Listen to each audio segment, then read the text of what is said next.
Hey, what's up? Talking Mike here. Let's talk about Absolute Flash issue number 2. I've been looking forward to this one. So this picks up after issue 1. Wally is kneeling at the corpse of Barry Allen. He's trying to figure out what to do. He's having a full-blown panic attack. He feels like he is basically broken and not whole at the moment. While all this is going on, we see the rogues. They are basically trying to get Wally out of the cave. And how do they do that? They basically wall off entrances of the caves with ice, and they're using boomerang to basically track Wally throughout the caves and lead him to a specific point where they want to basically go after him and get him. And they almost do actually get him, but he basically uses his power and shockwaves like everything to throw them off. So we end up seeing what happens in the night before in the flashback with Wally and Barry. Wally gets caught up in the experiment. He disappears. He ends up going away to God knows where. And basically, who happens to show up but Wally's dad, Rudy. He gets in the thick of it. He tells Barry to stay away from his son.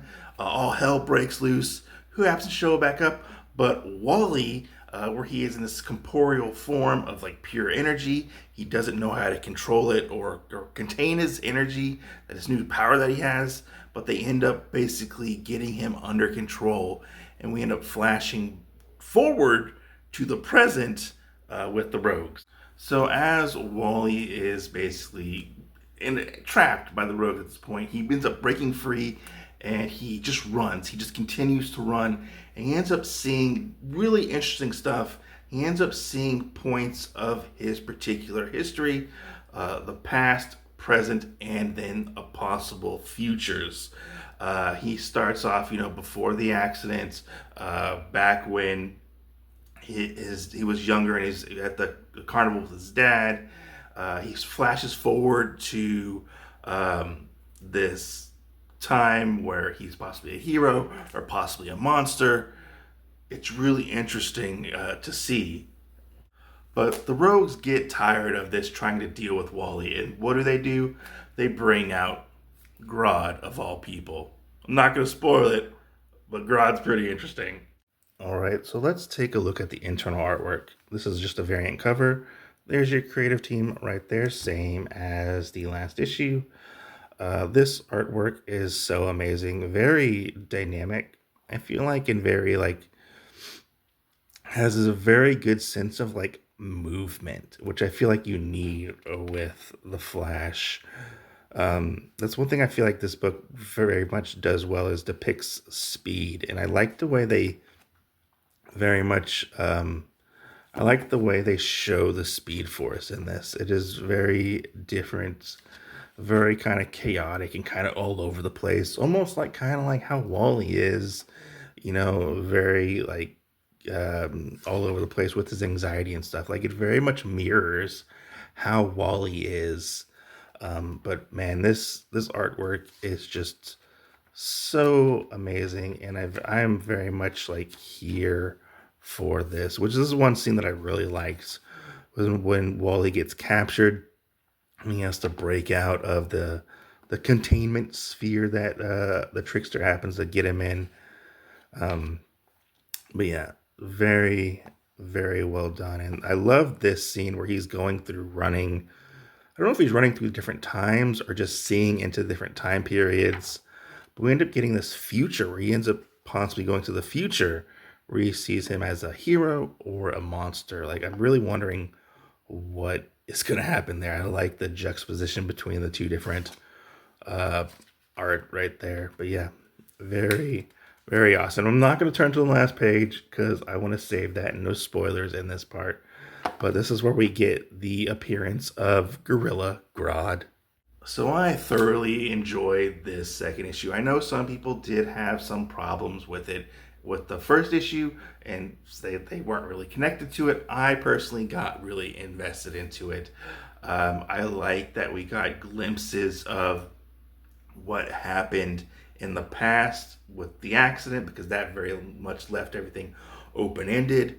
But I like that we very much also stayed within like like the now and like what was going on with that, with the rogues and Wally trying to get away from them. I like the different tactics that they used to try to get Wally. It was very cool, and they've definitely referenced other rogues in with like Mick and stuff like that, and they because they need to take him back to the military facility to study him and stuff. Like I want to see where that goes, but I like how Wally very much is a flawed hero in a sense. Like he is very much a kid dealing with all these like grandiose like scenarios at this point, and he just wants to be left alone and he wants things to go back to the way they were. But that's not the case for Wally. I feel like I was really interested to see where they were going to take the like Speed Force in this, and it kind of seemed like I don't know if he was viewing the different like time periods or he was actually interacting with the different time periods. It was kind of hard to assess, but I like that, and I like that we got to see possible two different outcomes of what could happen, of him being loved by everybody and him becoming a monster, like how that is going to shape Wally moving forward. I find to be one of the most interesting things in this second issue and seeing where things could go moving forward. One thing I didn't really touch on in the first video for this, I really like his new redesign of the suit that he has. We don't really see much of him in it, but when we see it, it's really cool, and it's a nice like visual like touch. I feel like they add to it with the appearance of Grodd. They definitely changed Grodd up quite a bit, but he is very much on like the last page of this issue, and people are going to be shocked, like, oh my god, this is not my Gorilla Grodd, oh no. But yeah, definitely solid second issue. The rogues were a nice touch, a nice foil to Barry in this, and seeing all the different personalities and how they basically work together as like a military team, I thought was pretty cool. And like all the little, we got little tidbits here and there about the different rogues like Boomerang, Captain Cold, stuff like that.